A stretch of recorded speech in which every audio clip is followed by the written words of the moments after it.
Hello friends, আরও একটা new ব্লগে তোমাদের সকলকে অনেক অনেক স্বাগত। তো তোমরা সবাই কেমন আছো একটু কমেন্টে জানিও। আর আজকে রেডি হয়ে কোথায় যাচ্ছি সেটাও তোমাদের জানাবো।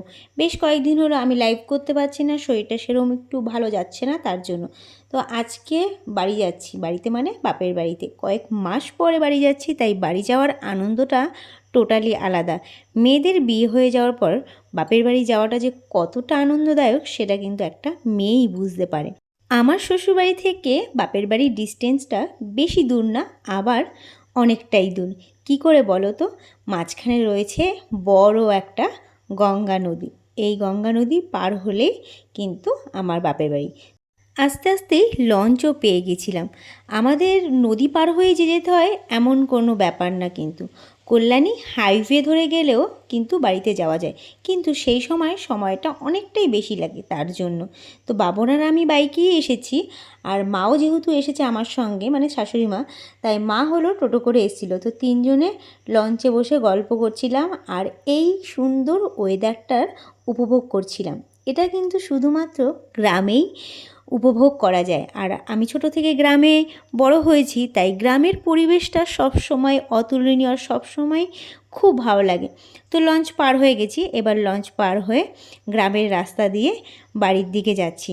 মানে সত্যি খুব খুব ভালো লাগছে আজকে।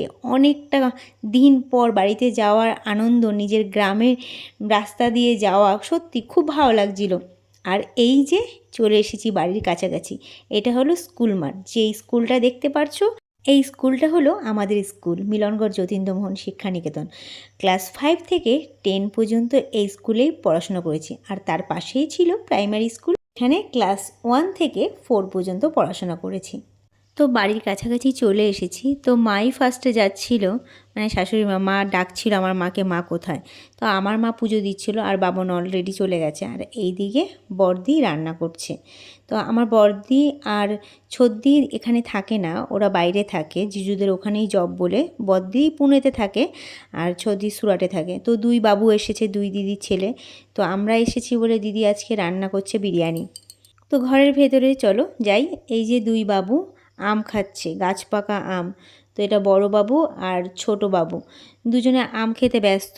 আর আমি যেহেতু ভিডিও করছি, ওরা ভিডিওর সামনে আসবে না বলে মাথা নিচু করে রয়েছে। যে চশমা পরে রয়েছে ওটা ছোট বাবু, আর এইদিকে যে বড় বাবু। আমি ভিডিও করলে ওরা কখনোই সামনে আসতে চায় না, বলে না তুমি রাখো। আর এইদিকে দেখো বিরিয়ানির প্রিপারেশন চলছে। একদিকে ভাত বসিয়ে দিয়েছে আর একদিকে চিকেনটা করে নিচ্ছে। চিকেনটা প্রায় হয়ে গেছে, আর চিকেনটার জন্য চিকেন চাপটাও রাখবে, আর বিরিয়ানির জন্য কিছু চিকেন।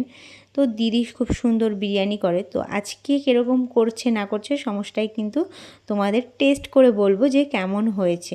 আমার কিন্তু বাইরের বিরিয়ানি একদমই পছন্দ না, আর ঘরোয়া বিরিয়ানিটাই বেশ ভালো লাগে। তো অনেক দিন পর কিন্তু বিরিয়ানি খাবো, অনেক দিন কি কয়েক মাস পরই বিরিয়ানি খাবো। বাইরের বিরিয়ানি আমি সেরকম পছন্দ করি না বলে খাইও না। তো দিদির অলমোস্ট সব কিছু রেডি, এবার সব লেয়ারে লেয়ারে দিয়ে হিটটা করলেই কিন্তু বিরিয়ানি রেডি হয়ে যাবে। তো এখানে লাস্টে চিকেনের সব আলু ঠালু দিয়ে দিয়েছে, আর ওপর দিয়ে তো কেশর ফুড কালার একটু দিয়ে পুরো বিরিয়ানিটা এবার হিট করতে দিয়ে দেবে। বিরিয়ানি রেডি। তো কলা পাতায় বিরিয়ানি খেতে আমার বেশি ভালো লাগে, আর আমাদের বাড়ির সামনে তো প্রচুর কলা বাগান রয়েছে। তো দাদাকে বলেছিলাম যে এলো কলা বাগান থেকে কলা পাতা নিয়ে আয়, তো কলা পাতা নিয়ে এসছে। আর এই যে দুই বাবু বসে পড়েছে টেস্ট করতে। আমি ভিডিও করছি বলে ওরা মাথা নিচু করে রয়েছে, কোনো রিয়াকশান কিচ্ছু দিচ্ছে না। আমি কতবার জিজ্ঞাসা করছি বাবু একটু বলো, বলে তুমি ফোনটা রাখো, আমাদের একটু ঠিকঠাক করে খেতে দাও। তো দিদি খাচ্ছিল, আমি দিদি বললাম যে তোর কেমন লাগছে বল। দিদি বলছে আমি কি রিভিউ দেবো, তোরা খেয়ে বল। তো বাবন এদিকে বাবুদের মানে চিকেনটা ঠিকমতো বাছতে পারছিল না বলে বাবন ওদের চিকেন বেছে দিচ্ছিলো। বাবন তো খেয়ে বলছে দারুণ লেগেছে। আর আমার দাদার মাছ মাংস বিরিয়ানি এসবই খুব প্রিয়। দাদা বলছে তো অসাধারণ হয়েছে, আমার তো খুব ভালো লাগছে। তারপর আমি বলছি ঠিক আছে, তোরা যখন সবাই এত বলছিস ভালো লাগছে, এবার আমার টেস্ট করার পালা। তো আমি খেলাম, সত্যি বিরিয়ানিটা এত সুন্দর হয়েছে। আর সবসময় আমি লাইট বিরিয়ানিই পছন্দ করি, হালকা হবে যাতে গলায় না লাগে।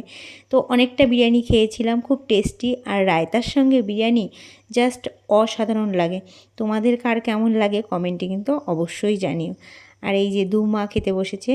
মা যেহেতু চিকেন খায় না, দুজনের কেউই চিকেন খায় না, তাই তাদের জন্য ইলিশ মাছ, কুমড়ো শাক, ডাল এটা মাই করেছে। তো 2 বিয়ান খাচ্ছিল আর দিদি পরিবেশন করছিল। আর তার সঙ্গে কচু ছিল, মান কচু ভাজা ছিল। তোমরা কারা কারা পছন্দ করো জানিও। সকালবেলা এসে আমি কচু দিয়ে আর ইলিশ মাছ দিয়ে ভাত খেয়েছিলাম, দুপুরবেলা বিরিয়ানি। আর এই দিকে দেখো আমাদের এখানে কত কত সবজি চাষ করেছে বাবা উঠোনের মধ্যে।